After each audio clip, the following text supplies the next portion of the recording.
Allez les bleus, les bleus. C'est devant un public enthousiaste que les 22 acteurs font leur entrée sur le terrain, applaudis par les 10 000 spectateurs. Monsieur Wurtz, arbitre international, va s'effacer du rond central pour laisser la place aux deux capitaines, le Polonais Séverine pour Abbeville et Battenet pour le Paris Saint-Germain. Voilà, c'est parti pour 90 minutes. Les joueurs abvillois se sont laissés pousser la barbe pour cette aventure de la Coupe de France. Ils espèrent bien la couper le plus tard possible. Nous allons voir les premières actions de cette rencontre dans leur intégralité. Vous allez comprendre pourquoi dans quelques secondes. Ce sont les Abvillois qui d'entrée prennent le match en main pour le plaisir de tous leurs supporters. Les Parisiens essayent de temporiser le jeu, mais il y a toujours un bleu pour prendre le ballon. Le Boucher déborde sur la droite, il est bien rapide, colle le stop irrégulièrement et c'est le premier coup franc de la partie. Les Bleus attaquent de plus belle, de quoi donner le tournis à leurs adversaires qui se contentent de casser le rythme, jouant à l'emporte-pièce.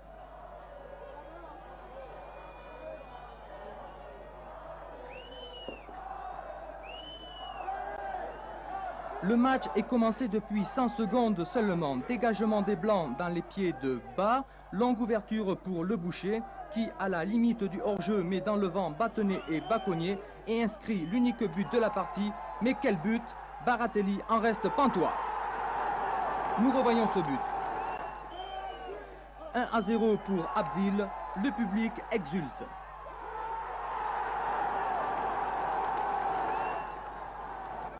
Bas, encore lui, va trouver la tête de Gomel, mais Baratelli est toujours bien placé.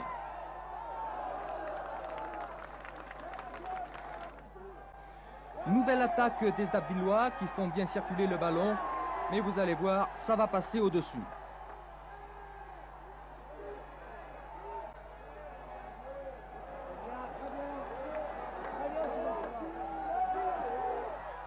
Et c'est bien dommage.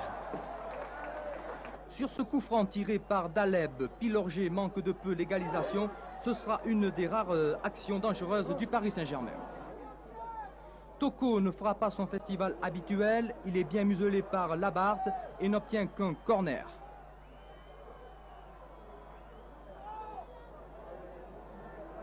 Mais Robert Impérial va faire une excellente sortie.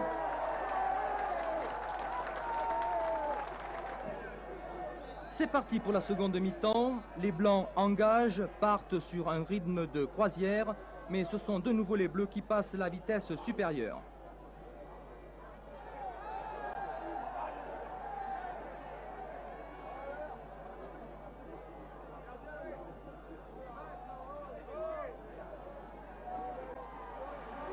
Sur cette action, Bas obtient un corner.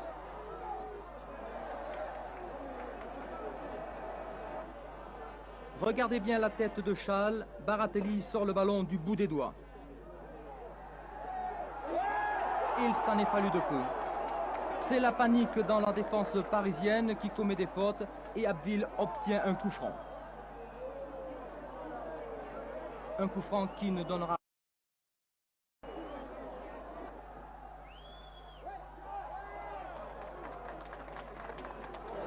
Une contre-attaque parisienne, le ballon arrive dans les pieds de Toko. Ce joueur est dangereux, mais Bas qui est partout sur le terrain le compte. À la 64e minute de jeu, un incident survient. Toko, un peu énervé, envoie un coup de coude à Gomel. Monsieur Wurtz voit rouge et c'est l'expulsion de Toko. Encore une attaque des Bleus avec Bas et le Boucher. Et il y en aura beaucoup ce soir.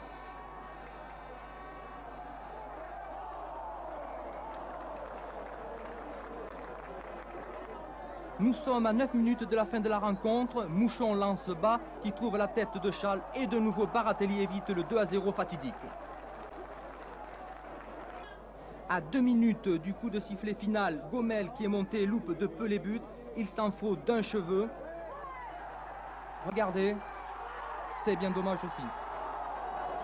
Score final 1-0 pour Abbeville. Bravo messieurs les Abvillois. Pierre Garcia, ce soir, vous devez être un entraîneur à la fois très content et très déçu. Très content parce que votre équipe a gagné d'une belle manière face au Paris Saint-Germain et très déçu parce que vous n'allez pas disputer les huitièmes de finale. Oui, c'est sûr. On m'aurait dit de signer avant pour ce deux matchs aussi bons. J'aurais dit ok, c'est très bien. Et maintenant, finalement, on est partagé entre une immense satisfaction du devoir accompli et même plus que le devoir. Les joueurs ont été absolument magnifiques et ça, c'est typique du Sporting, je crois, depuis un moment. Et manque de chance, on n'est pas qualifié, donc on ne sait pas trop si on doit rire ou pas pleurer, mais enfin si on doit rire ou être triste, quoi. Et c'est mitigé comme sentiment, quoi. Enfin, ce soir, vos 11 garçons ont été très vaillants, très volontaires. On se demande ce qu'on pourrait leur reprocher. Oh, ce qu'on pourrait leur reprocher, c'est que Baratelli a eu 2 ou 3 arrêts magnifiques, je crois que c'est surtout ça, mais ça, c'est pas eux les responsables, ils ont fait ce qu'il fallait. Et en plus de leur vaillance, ils ont eu une intelligence de jeu qui est rare. Je crois que ce sont 2 matchs de grand niveau.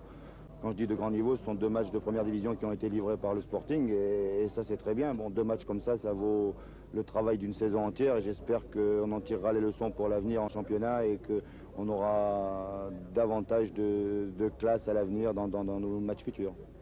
Georges Perroche, au match aller, vous aviez dit qu'il était difficile de gagner face aux Abvillois parce qu'ils n'avaient pas quitté la surface de réparation, mais aujourd'hui, il semble que ce fut le contraire.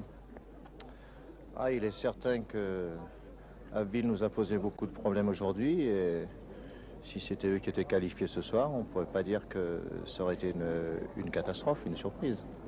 Cette équipe abdilloise ne vous a pas surprise, tant par sa vivacité que par son courage? Non, non seulement elle avait de la vivacité, le courage, mais elle avait également une conception de jeu pour nous poser des problèmes, ce qui s'est vérifié pendant tout le match. Et je me suis demandé jusqu'à la dernière minute si finalement nous allons nous qualifier. Et croyez bien que c'est la tête basse que nous faisons ce soir. Et alors la semaine prochaine, vous jouez en Belgique pour la Coupe des Coupes. Est-ce que l'équipe du Paris Saint-Germain sera remise de cette épreuve? Ah bien, on sera remis puisque c'est quand même nous qui sommes qualifiés, même si c'est Abbeville qui a fait le jeu ce soir, c'est nous qui sommes quand même qualifiés. Je dois dire qu'un match ne ressemble jamais à un autre, et je crois qu'il y aura peut-être une autre motivation et que nos joueurs auront récupéré physiquement, parce qu'il ne faut pas oublier que maintenant depuis 15 jours nous jouons des matchs à répétition tous les 3 jours, et que sur le plan psychique c'est quand même très très difficile. On devait faire le même résultat chez les Belges, je signerai tout de suite aujourd'hui. Mais il est bien évident qu'on a rencontré une équipe d'Abbeville qui nous a posé énormément de problèmes. Et puis 25 minutes à 10, tout pouvait arriver. Sur le plan de l'engagement, c'est ce qui vous attend un peu mercredi en Belgique, hein? Oui, je pense. Pour nous, c'était une bonne préparation, disons. Mais je dois dire quand même que cette équipe d'Abbeville m'a fait énormément peur. Et jusqu'au bout, j'ai pensé qu'il pourrait revenir.